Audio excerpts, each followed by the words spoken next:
رمضان کے مہینے کی پہلی فضیلت یہ ہے کہ اللہ رب العزت نے اس مہینے کو اپنی ایک فرض عبادت کے لیے چنا۔ وہ کون سی عبادت ہے جسے ہم روزہ کہتے ہیں؟ صبح سے لے کر یعنی سورج نکلنے سے پہلے سے لے کر سورج غروب ہونے تک ہم بھوکے رہتے ہیں، پیاسے رہتے ہیں، کچھ چیز کھاتے پیتے نہیں ہیں، لیکن یاد رکھیں کہ روزہ صرف بھوکے اور پیاسے رہنے کا نام نہیں ہے۔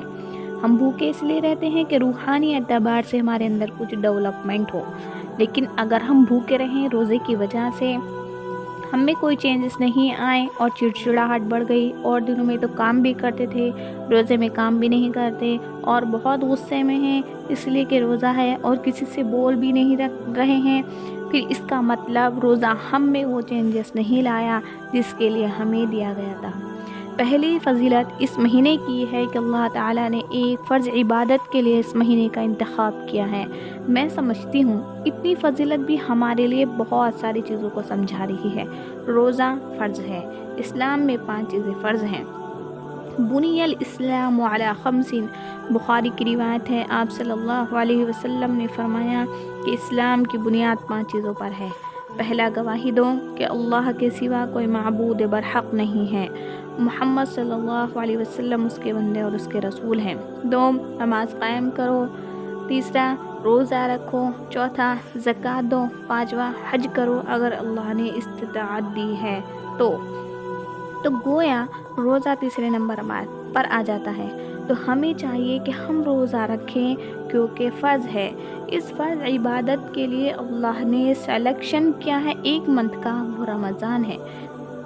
میں سمجھتی ہوں کہ یہ بہت بڑی فضیلت ہے اس مہینے کی کہ اللہ نے ایک فرض عبادت کے لیے اس مہینے کو چنا ہے۔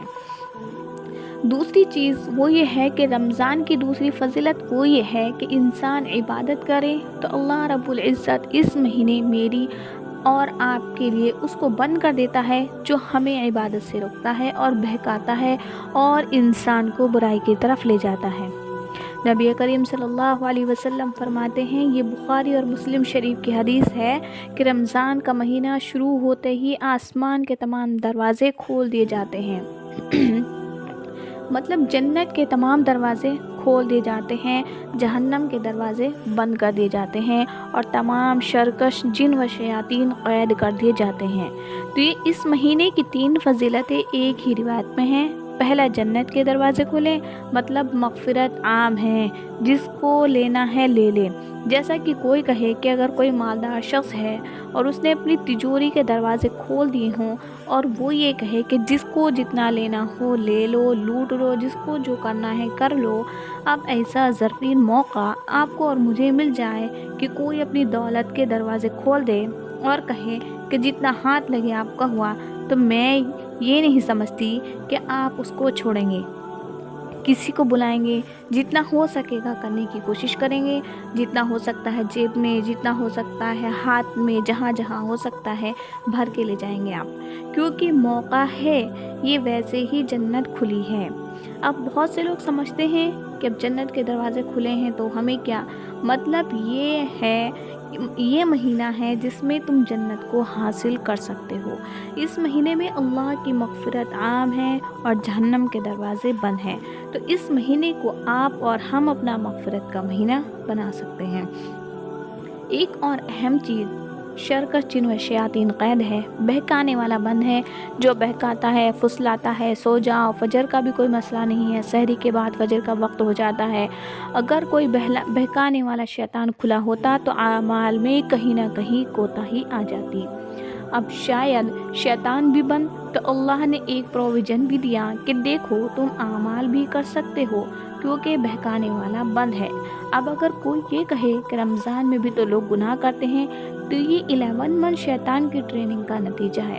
ابھی تو بند ہے وہ، لیکن سکھا کر چھوڑ کر چلا گیا، تو اس کے اثرات تو باقی ہوتے ہیں لیکن حقیقت میں ابھی موجود نہیں ہے، بند ہے۔ یہ اس کے 3 فضائل ایک ہی روایت میں آئے ہیں۔ اسی طرح اس مہینے کی فضیلت میں یہ آتا ہے کہ اس ماہ میں کیا گیا عمرہ حج کے برابر ثواب رکھتا ہے۔ تو کتنی بڑی بات ہے، اللہ نے اگر کسی کو موقع دیا، مال و دولت دی، تو ضرور عمرہ کرے اس مہینے میں۔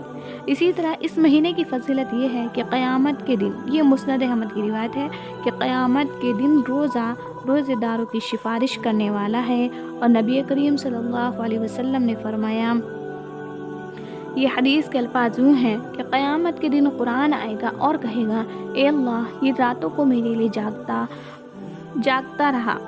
مطلب قیام کیا، راتوں کو نماز پڑھی اور میری تلاوت کی، اور روزہ آ کر کہے گا، اے اللہ، یہ میری وجہ سے دن بھر بھوکا رہا، پیاسا رہا۔ رسول اللہ صلی اللہ علیہ وسلم فرماتے ہیں، دونوں ضد کریں گے، دونوں اڑ جائیں گے، ایک روایت میں دونوں لڑیں گے، کہیں گے ان کو تو آپ کو چھوڑنا ہی پڑے گا، اور وہ کہیں گے ان کی مغفرت کر، مجھے پڑھنے والے کی اور مجھے رکھنے والے کی۔ رسول اللہ صلی اللہ علیہ وسلم فرماتے ہیں، اللہ دونوں کی بات رد نہیں کریں گے، قبول کرے گا۔ گویا روزہ قرآن سفارشی ہے۔ جو روزے قیامت لڑیں گے اللہ سے تمہاری سفارش کے لیے، تو کتنی بڑی بات ہے۔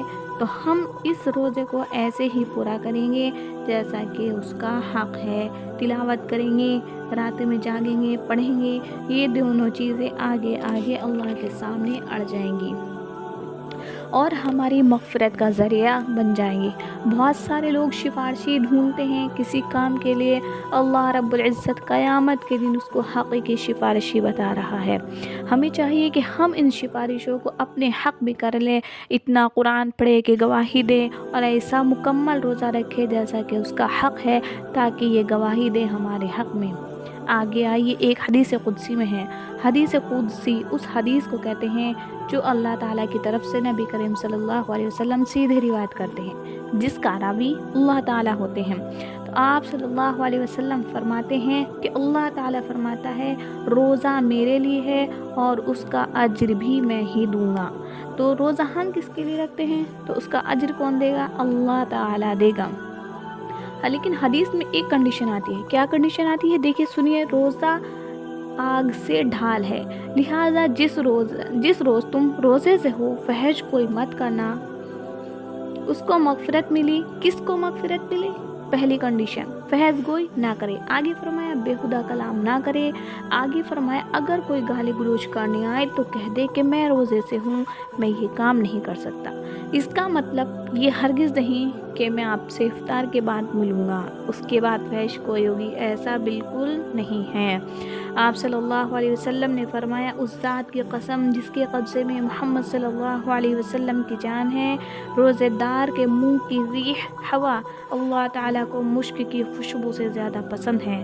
روزے دار کے لیے دو خوشیاں ہیں جس سے وہ خوشی حاصل کرے گا، ایک روزہ رکھنے کے بعد افطار کی خوشی، دوسرا جب رب سے ملے گا تو اس کے اجر کی خوشی۔